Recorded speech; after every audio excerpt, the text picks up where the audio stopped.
Bonjour. Premier commentaire. Codé Gay, ça va, tu vas bien? Salut tout le monde. Omar Nabiendia, baal naa la. maa leen di nuyu yéen ñëpp. Je pense que à quelques minutes ñu commencer discussion rapidement, espérant que je vais faire 30 minutes parce qu'à chaque fois damay wax 30 minutes mais je fais 1 heure et plus. Bonsoir Abdoulaye Ba. Merci Gamo Sall.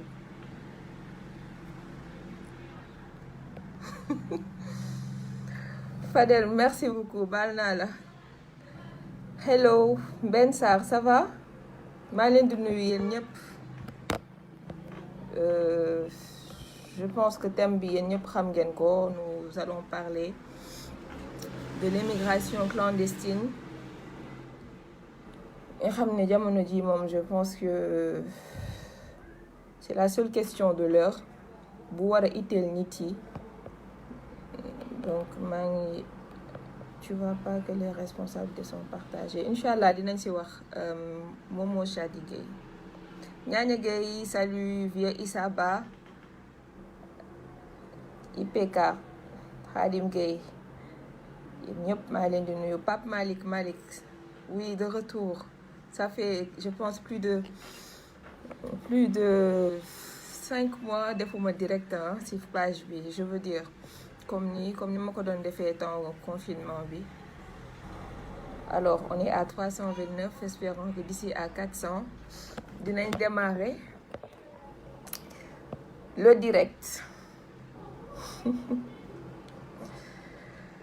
Papa Nignan, bonsoir. Salut Soumaré. En attendant, je vais mettre quelque chose qui me divertit.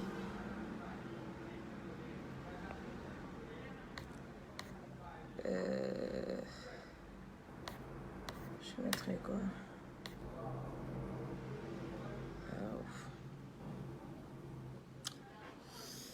maa ngi leen di nuyu yéen ñëpp. À 400, je vais démarrer pour 30 minutes. Espérons que dina yam ci 30 minutes.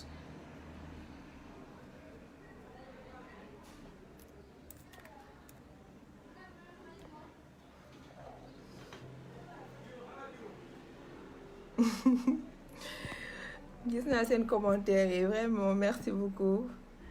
Alors ma laaj leen, nous pouvons commencer, démarrer la discussion dans combien de minutes? Je vous écoute.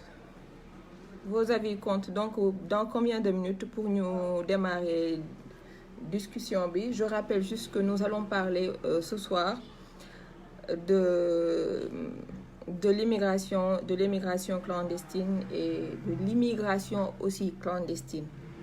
C'est important ñu def li nga xam ni moom moo di discernement bi, c'est-à-dire lan mooy immigration déjà, lan mooy immigration, pour pouvoir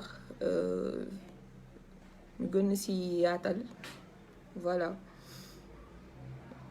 Bonsoir Aïchatou Boy. D'accord, on est à 400. Maintenant, ouais.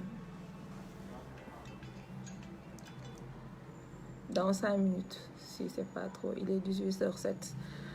À 18h10, alors.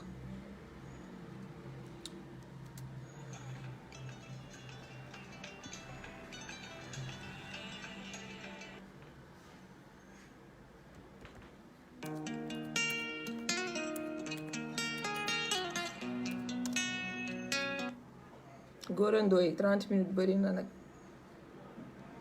Je vous laisse avec ça.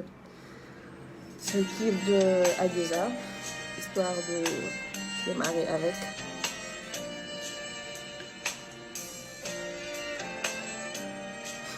Soul Pogba Junior.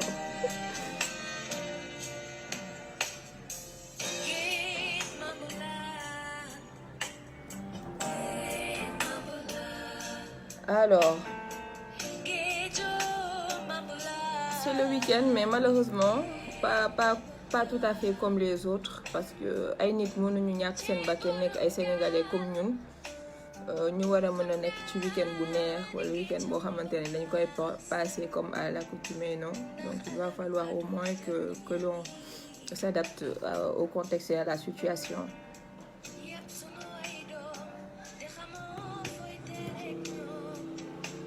Rosal.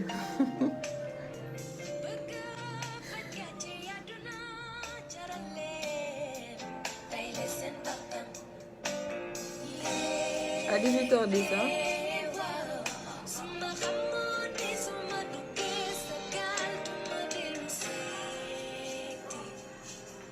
D'accord. Alors, nous sommes à 500, donc je voulais bu ñu eggee 18h10 rek ñu daal di commencer waxtaan bi. Comme vous le savez, vous voyez que ni jamono ji ñu ngi ci contexte bu méttee métti boole Covid-19 boole ci li nga xamante ni moom moo di wàllum émigration clandestine. Déjà maa ngi jaale ñëpp ñi nga xamante ni ñàkkali nañ ci seen ay xarit seen mbokk seen njaboot et tout ça parce que yombul li ñu nekkee rek daf ñu doy sëkk muy crise sanitaire bi nga xam ne ku ci nekk yaa ngi nekk potentiel victime leneen ñëw bokk ci mu doon loo xamante ni day metti lool day nekk benn douleur boo xamante ni dafay double. Alors aujourd'hui su ma defee direct ça fait un moment, je pense que 5 mois disons yu nga xamante ni j'ai pas fait de direct comme je le faisais au temps du couvre-feu. Alors aujourd'hui dama ko def tout simplement pour 3 points: conscientiser, informer, mais aussi discuter entre Sénégalais, entre jeunes, parce que ñun ñëpp ay jeunes lañ et je pense que quand on dit jeunes surtout ci Sénégal fii ñu nekk ñun rek ressource lañu. On représente beaucoup de choses dans ce pays-là et on sait très bien que valeur bi ñu am même buñ ñu ko joxul am nañ ko ba pare dara mënu ko dindi. Être jeune c'est déjà quelque chose boo xamante ni c'est à exploiter. Malheureusement, peut-être ce n'est pas le cas ici chez nous parce que quand on voit des jeunes désespérés à tel point que ñu ngi jël ay gaal di dem, alors là ça montre tout simplement que ñun li ñu mu waroon am wala bokk suñu valeur bi ñu waroon joxuñ ñu ko. Alors c'est dommage, c'est vraiment dommage parce que li ñu war a njëkk a xam mooy que ni émigration clandestine, le fait de quitter son pays et d'aller dans un autre wala dem fi jóge sa continent dem uti ji beneen continent, loolu ku ko def rek déjà je pense que defoo loo xam ne neex na la. ñëwaguma sax ci le fait qu'il soit clandestin ou pas, mais le fait déjà que rek ngay bàyyi sa réew am fi say mbokk am fi say xarit et tout ce que cela implique nga bàyyi leen fi dem réew moo xamante ni amoo fa dara lu dul yaakaar. Loolu rek déjà c'est quelque chose boo xamante ni war nañ xam ne nit ku koy def defu ko pour lu ko gënal, peut-être def na ko malgré elle wala on ne sait pas. Beneen biy ñëw mooy ki nga xam ni nag moom bañu si ba jël ay moyens de transport yoo xam ni précaire wala mu dem bay génn dëkkam si manière boo xamante ni jaarul si yoon bay tax ñu ne émigration irrégulière wala émigration illégale. Là il faut se dire que ni désespoir kese lañ ko mën a tuddee koo xam ne dafa dem bay yamale dundam ak dee, Barça wala Barsaak. Loolu moom je pense que mënuñu ko utal beneen explication. Ay folie wëkk ay xawma manque de sensibilisation xawma loolu yëpp ce sont en fait yeneen point la yoo xamante ni ku ci nekk après nga joxe sa ñu ngi koy développer. Mais admettons que ni désespoir fa la mën a egg. Koo xamante ni dem na ba dugg ci gaal gis ay moroomam sax dee mu ne buñ ma joxaatoon gaal damay demaat dugg. Foofu désespoir mënul weesu loolu. Donc qu'est-ce qui est à l'origine? Foofu man je pense que le débat principal se pose ci côté boobu noonu. Lan moo nekk à l'origine d'un tel fait lu war a tax ba nit ki désespéré à un point que boo ko joxee gaal mu dem soo ko retourné sax refoulé ko bu gisaatee dafay demaat. Contexte social bi laay njëkk a appesantir avant sax may ñëw ci beneen mbir mi. C'est-à-dire ñi ngi ci benn société boo xamante ni nous savons tous et très pertinemment que ni dañu nekk ci ay réalité. Donc da ngay toog ñu ne la sa yaay moo ngi fële toog amul lu mu lekk amul lu mu naan nga nekk yow koo xamante ni yow yaay góor, espérons nga nekk góor nekk taaw, war a sigil sa ay parents, war a sigil sa ay njaboot wala war a takk jabar ku nekk rek nga war koo lijjanti, ku nekk nga war koo defar loo xamante ne yow war nga jàpp ne satisfaire nga ko. Loolee lépp amul matale woo ko et pourtant t'es tenu. Quand je dis t'es tenu, c'est parce que li nga xam ne société bi moom moo la tenir, moom moo la wax que ni par la force dangaa war a am, par la force boo nekkee mag am plus de 18 ans dangaa war a teral sa yaay, takk jabar jox ko li nga xamante ni moom moo ko war et tout ça tout ce tralala mu nekk loo xamante ni force la. Quand je dis force, beaucoup xam nañ li may wax force la. Sénégal boo nekkee ci benn âge bi wala nga toll nee ni dañ naan la dangaa war a joxe, day mujjee doon force, day mujjee doon obligation. Mais boo toogee autour de toi gis nga loolu lépp mënoo ko. La majeure partie de ceux qui partent là, ce sont des gens yoo xamante ni amatuñu benn espoir ci dëkk bi, yaakaaratuñ fi dara. Je donne un exemple. Ki nga xam ne mi ngi jël gaal bi parce que ñiy dugg ci gaal dugguñu gratuitement. Bu ñu dugg dinañ leen fayloo ne serait-ce que benn 300 400 000 ou bien même plus. Mais léegi kooku nga xamante ne moom mi ngi dugg ci biir gaal bi pour lan monnayant benn 500 000 francs wala benn 400 000 francs. Mais kooku bu nekkee moom mi ngi ci biir réew mi te avec 400 000 francs wala 500 000 francs il préfère aller en Europe plutôt que d'investir. Mais foofu quel est le problème qui se pose? Moi, je connais maintenant au Sénégal, avec 500 000 francs ou bien avec 700 000 francs, jeune bi mënu ci développer lu mu bëgg. Parce que bu nekkoon mën na nekk, ça va sembler un peu contradictoire nga am 500 000 francs war a toog fii tekk fii nga jëlee ko pour dem Europe, ce qui veut dire que fii yaakaar amatu fii. Même avec cette somme là nit ki dafa naan mënatuma fi def dara. Mënatuma fi def dara boobu lan la, c'est tout simplement parce que jàppale wuñ leen. Quand je dis jàppale mooy que ni waru joxul luñ leen lu ñu moom. Fii dafa dem ba ñun on est comme des étrangers chez nous. Napp bi jox nañ ko étrangers yi. Imaginez ay plus de 11 000 bateaux de pêche yoo xam dañuy taxaw di xaar pour mën a dugg ci biir géej gi. Jën yi dem nañ. Leneen ak leneen secteur boo dem di nga gis que ni ce sont les étrangers. Dem leen ba ci en ville par exemple si je prends Plateau, mais foofu est-ce que sénégalais sax sañati na fa nekk ni ne dafay defar benn resto wala tout.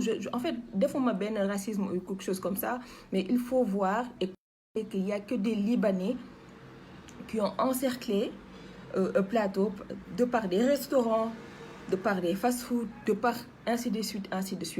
Et c'est-à-dire dañu solidaires parce que entre eux ils sont tellement solidaires ba est-ce que sénégalais bu ñëwoon di def comme ñoom li ñuy def sax duñ ko boycotter.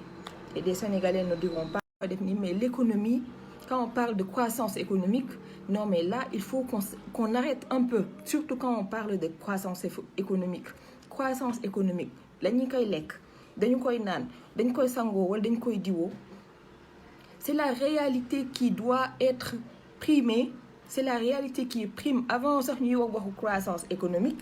Mais attendez, dañoo war a xool le bien-être de la population d'abord, qui doit bien sûr... Excusez-moi. Alors, c'était la température de mon téléphone. Moom moo xaw a qu'elle se refroidisse. Alors, je disais que, donc, sur le point de... je dis tout, mbirum chiffre. Parce que si nit ki nekkinam nga war a mën a xoolee yow noo koy calculer ak noo ko mën a extrapoler ba wax ni lii la société bi di joxe.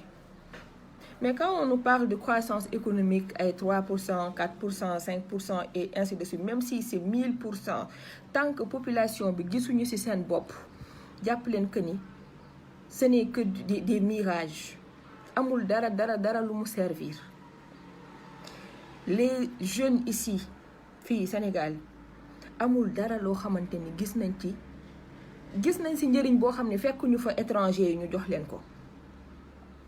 Mais ba pêche bi leen desee woon nga xamante ni lan moo tax c'est dernièrement ñu bateau yu ñuy jël presque di leen intercepter yu ci bëri fan la ñuy jógee.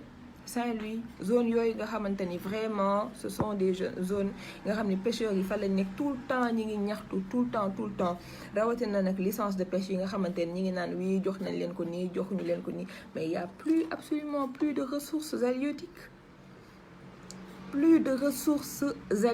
dañuy wax nii mais xam nañu amatuñ fi dara parce que lépp loo xamante ni ñun mënoon nañ ko am pêcheurs yi di ci liggéey moo li nekk ci di ci liggéey loolu lépp tubaab yi ñoom ñooñu ci ëppale, étranger yi ñooñu ci ëppale, rawatina nag ñu dem jël ko retourner di ñu ko jaayaat, c'est encore pire.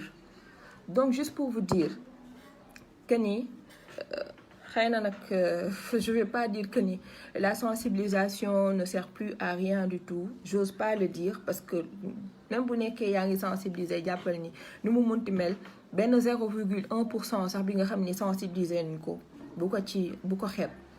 Mais il faut aussi dire que ni il faut être réaliste parfois xam ne jeunes yi déggatuñu, c'est-à-dire ñi nga xamante ni dem nañ ba jël gaal di dem ñooñu déggatuñu. Est-ce que vous imaginez un peu wala boog il vous arrive parfois de vous mettre un peu à leur place pour xalaat lan moo war a pousser nit ki mu dugg ci gaal bi suux mu ne dinaa ñëwaat su ma gisaatee gaal de. Mais est-ce que vous imaginez un peu kooku état d'esprit ban la war a yore, c'est-à-dire kooku mi ngi ci benn désespoir extrême boo xamante ne da ko jaral lu nekk da ko jaral lu nekk. Qu'en est-il de ces financements-là?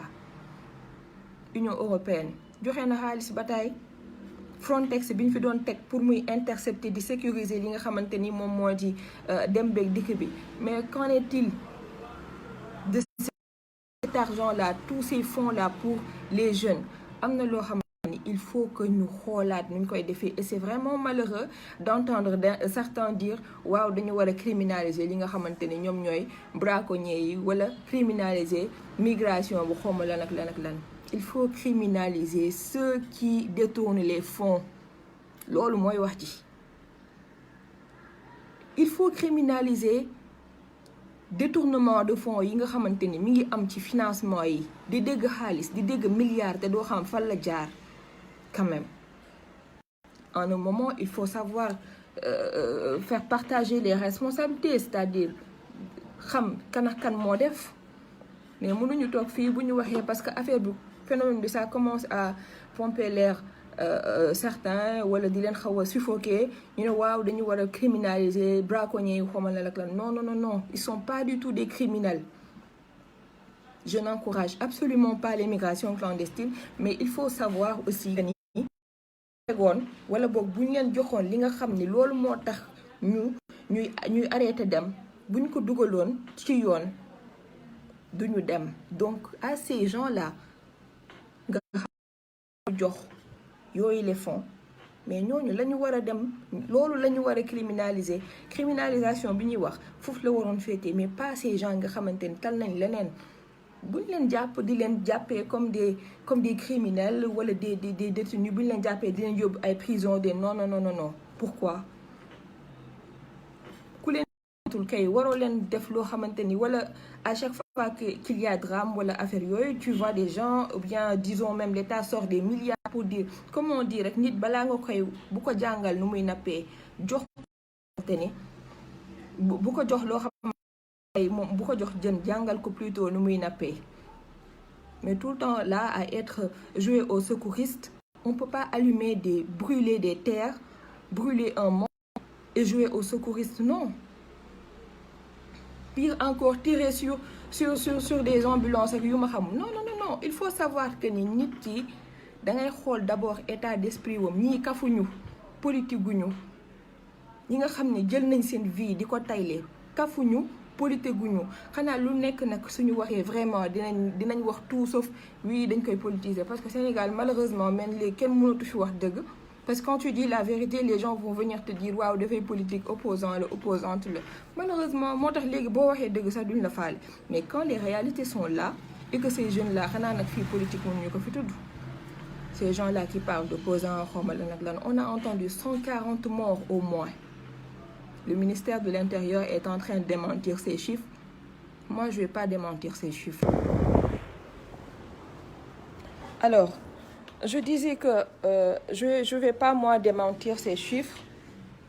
Tout simplement parce que nous nous dépendre si l'État bay insulter. Nous nous dépendre ni ci État, ni ci ministère, ni benen institution bu mu mëna doon. Bay insulter mémoire u jàmbur je m'explique ñi nga xam ne ñoom ñoo fekkee woon drame boobu bu muy am ñooñu témoin mënul weesu ñooñu man ñëwaguma sax ci les médias là européens ñi nga xam ne ñoom it joxe nañ chiffre yooyu pour man nit ki nga xam ne nee na la gaal bi bu mu ci dugg il y avait près de 200 personnes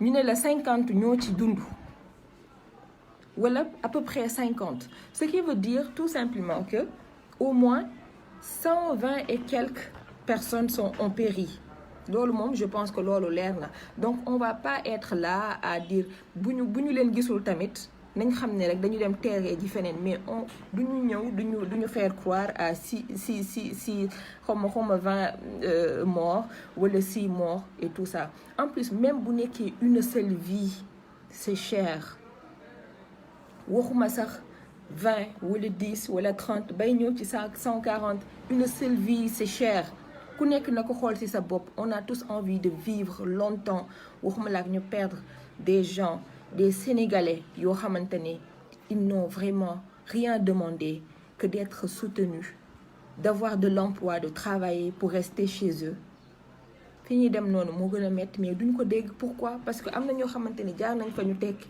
tant que des gens réussissent en passant par des pirogues en mer tant que ñi ngi réussir jàpp leen ni émigration clandestine du fi mës a jóge parce que ñoom ñooy seen source de motivation instant bi dégguñu ñu leen di revenir à la raison ils cherchent plutôt à être motivés et loolu ay facteurs la yoo xamante ni moo leen mën a motiver le gouvernement doit créer des emplois créer de l'emploi ne veut pas dire créer des institutions yoo xamante ni fantômes ou bien muy gën a leeral suñu ay inégalités sociales des institutions yoo xamante ni bu tayee ñu ne fii la xaalis bi jaar kii lañ épinglé fii kële lañ ci processus bi pour pouvoir y accéder rek déjà c'est la croix et la bannière sincèrement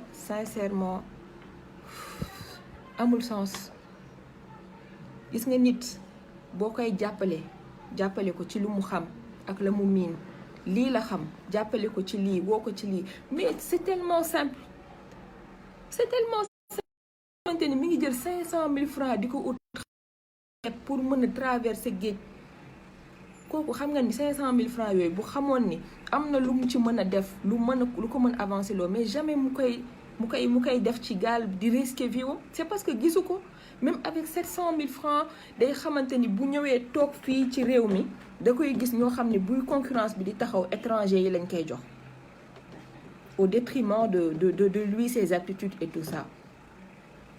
Pour ñu waxante dëgg, les jeunes, les Sénégalais ne croient plus à leurs dirigeants. bañ na ko ba fii boo nee politique sax assimilé nañ ko ak benn voilà secteur boo xam ne ñu dul wax dëgg ñoo fa féete. idée boobu la Sénégalais am qu'on se le dise.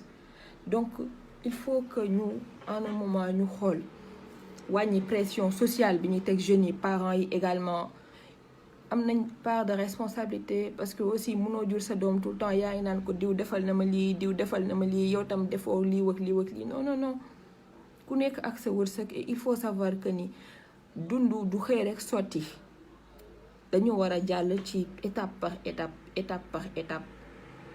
Mais ce que je vois là maintenant au Sénégal, ça date même pas de maintenant, mais et malheureusement ce qui veut dire boo xoolee li nga xam ne ñu ngi koy dundee, ñun on veut toujours vivre au-dessus de nos moyens. La majeure partie de ces gens-là ñu lay sonal ak xewu sa doom def na lii sa kii, mais ñooñu amuñu, la majeure partie amuñu ko, mais ñoom ñoo gën a mën a def xew, ñoom ñoo gën a mën a. Il faut aussi qu'on s'adapte à nos réalités ba keroog ñu koy am ñu mën ko def. Leneen aussi loo xamante ne bëgg naa ko souligner muy benn ci conséquences yi sous-emploi yi. Il faut savoir que immigration clandestine benn la ci réponse bu ñuy am face au manque d'emploi, face au sous-emploi, face à ces tares là. Gis nga dafa am deux réponses. Am na ñoo xamante ni ils s'adonnent au radicalisme. Quand je dis radicalisme, c'est comme par exemple ce qui se passe maintenant. ñoo xamante ni dañuy dem suicider wu. Am na ñoo xam suñu amul liggéey, ils vont s'aventurer en mer. Am ñoo xamante ni bu ñu amul liggéey lan la ñuy def, dañuy dem ñaan. La moo tax ñaan bi bari Sénégal maintenant, tu passes tout dans les rues là, mënoo xëy suba ba ngoon jot te gisoo 3 wala 4 personnes boo